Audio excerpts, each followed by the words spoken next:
Sanctus, Sanctus, Sanctus Dominus Deus Sabaoth. Bapak, Ibu, dan saudara-saudariku yang terkasih dalam Tuhan kita Yesus Kristus, salam sejahtera untuk kita semua. Berkat Allah yang Maha Kuasa senantiasa menyertai kita. Marilah kita mendengarkan dan merenungkan bacaan-bacaan kitab suci hari Jumat tanggal 19 Juni tahun 2026. Dalam nama Bapa dan Putra dan Roh Kudus. Amin. Bacaan pertama dari kitab kedua Raja-Raja bab 11 ayat 1 sampai 4 dilanjutkan dengan ayat 9 sampai 18 dan ayat 20. Setelah Ahazia, Raja Yehuda, mati terbunuh, maka ibunya, Atalia, bermaksud membinasakan seluruh keturunan raja. Tetapi Yoseba, putri Raja Yoram, saudari Ahazia, mengambil Yoas, putra Ahazia, dan menculik dia dari tengah-tengah putra-putra raja yang hendak dibunuh itu. Yoas dimasukkannya bersama inang penyusunya ke dalam gudang tempat tidur dan disembunyikannya terhadap Atalia sehingga tidak ikut dibunuh. Maka tinggallah ia 6 tahun lamanya bersama inang penyusunya dengan bersembunyi di rumah Tuhan, sementara Atalia memerintah negeri. Pada tahun yang ketujuh, Yoyada, kepala para imam di Yerusalem, mengundang para kepala pasukan 100 dari orang Kari dan dari pasukan bentara. Mereka disuruhnya datang kepadanya di rumah Tuhan. Ia mengikat perjanjian dengan mereka dengan menyuruh mereka bersumpah di rumah Tuhan. Kemudian diperlihatkannyalah putra raja itu kepada mereka. Para kepala pasukan itu melakukan tepat seperti yang diperintahkan Imam Yoyada. Masing-masing mengambil orang-orangnya yang selesai bertugas pada hari Sabat bersama-sama dengan orang-orang yang masuk bertugas pada hari itu, lalu datanglah mereka kepada Imam Yoyada. Kepada para kepala pasukan itu, Yoyada memberikan tombak dan perisai-perisai kepunyaan Raja Daud yang ada di rumah Tuhan. Kemudian para bentara masing-masing dengan senjata di tangan mengambil tempatnya di lambung kanan dan kiri rumah itu dengan mengelilingi mezbah dan rumah itu untuk melindungi raja. Sesudah itu, Yoyada membawa putra raja itu keluar, mengenakan jejamang padanya, dan memberikan hukum Allah kepadanya. Mereka menobatkan dia menjadi raja, serta mengurapinya, dan sambil bertepuk tangan berserulah mereka, "Hiduplah raja!"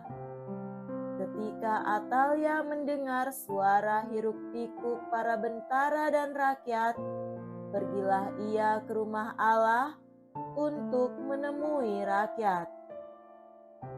Lalu dilihatnya raja berdiri dekat tiang menurut kebiasaan sedang para pemimpin dengan para pemegang nafiri berada di dekat raja. Dan seluruh rakyat bersukaria sambil meniup nafiri. Maka Atalia mengoyakkan pakaiannya sambil berseru, "Hianat, hianat!" Tetapi Imam Yoyada memberi perintah kepada para kepala pasukan 100, yaitu mereka yang mengepalai tentara. Katanya, "Bawalah dia keluar dari barisan. Siapa yang memihak dia, bunuhlah dengan pedang." Sebab sebelumnya Yoyada telah berkata, "Janganlah ia dibunuh di rumah Tuhan." Maka mereka menangkap Atalia. Dan pada waktu ia masuk istana melalui pintu bagi kuda, dibunuhlah ia di situ. Kemudian Yoyada mengikat perjanjian antara Tuhan dengan raja dan rakyat bahwa mereka menjadi umat Tuhan, juga antara raja dengan rakyat. Sesudah itu, masuklah seluruh rakyat ke rumah Baal, lalu merobohkannya. Mereka menghancurkan mesbah-mesbah dan patung-patung, serta membunuh Matan, imam Baal, di depan mesbah-mesbah itu. Lalu Yoyada mengangkat penjaga-penjaga untuk rumah Tuhan. Maka bersukarialah seluruh rakyat negeri dan amanlah kota itu setelah Ratu Atalia mati dibunuh dengan pedang di istana raja. Demikianlah sabda Tuhan. Syukur kepada Allah.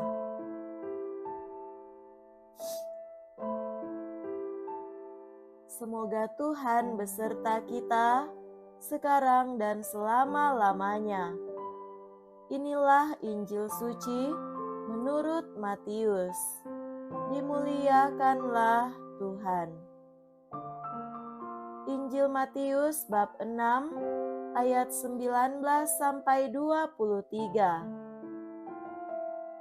Dalam khotbah di bukit berkatalah Yesus, "Janganlah kalian mengumpulkan harta di bumi.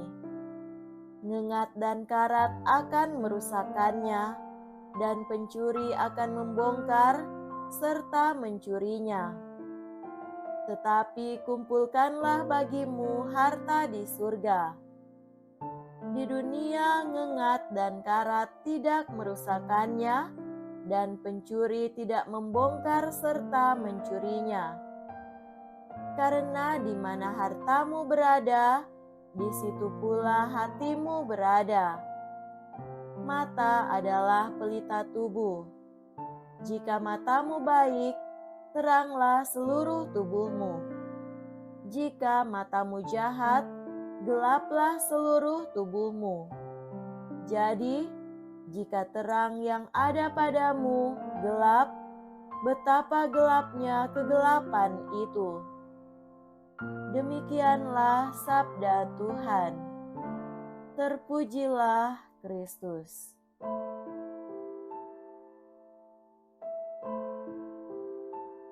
Saudara-saudariku yang terkasih dalam Tuhan kita Yesus Kristus, tema renungan kita pada hari ini adalah harta sejati dan hati yang terang. Apa yang kita anggap paling berharga atau bernilai bagi kita saat ini? Materi, uang, status, atau relasi kita dengan sesama atau Tuhan? Dan sadarkah kita bahwa hal yang paling kita butuhkan dan berharga itu akan menjadi pusat hidup kita, hati kita? Maka hati harus dijaga agar tetap diterangi oleh hal yang benar dan abadi. Yesus mengingatkan, di mana hartamu berada, di situ juga hatimu berada. Dalam Injil hari ini, Tuhan Yesus mengajar murid-muridnya bahwa ada dua jenis harta, yakni harta dunia dan harta sejati. Harta dunia adalah harta yang kita butuhkan untuk hidup, tetapi bisa rusak, hilang, dan ditinggalkan kalau kita meninggal. Harta sejati adalah harta yang tidak bisa hilang dan tak akan habis terpakai, seperti kasih, kebaikan hati, iman, pengharapan akan Allah yang benar, cinta yang rela berkorban. Semua itu tidak akan pernah hilang. Malahan, ketika semakin dibagikan, kasih itu justru akan berlipat ganda, bahkan menjadi jalan menuju hidup yang kekal. Yesus bersabda, "Mata adalah pelita tubuh. Jika mata baik, seluruh hidup akan terang. Jika mata jahat, maka seluruh hidup menjadi gelap." Mata di sini adalah cara pandang atau mindset terhadap kehidupan dan segala isinya. Mata terang melihat hidup dan peristiwa hidup dengan iman dalam terang Roh Kudus. Melihat segala sesuatu dalam rancangan Tuhan yang sangat mengasihi kita. Buahnya adalah hati yang mudah bersyukur atas apapun, bukan hanya mengeluh, juga mampu bersukacita karena pencapaian yang ada dan bebas dari iri hati. Mata gelap tidak mampu melihat makna, tapi hanya apa yang kelihatan, seperti untung rugi, enak atau tidak enak, dan bukan pada nilai atau makna.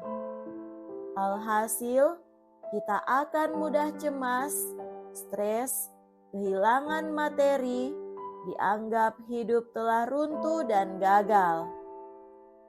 Menjadi sangat sulit menghayati iman, harapan, dan kasih. Saudara-saudariku terkasih, uang atau kekayaan bisa habis, tetapi cinta dan kebaikan yang diberikan kepada orang lain akan selalu dikenang, menumbuhkan kebahagiaan.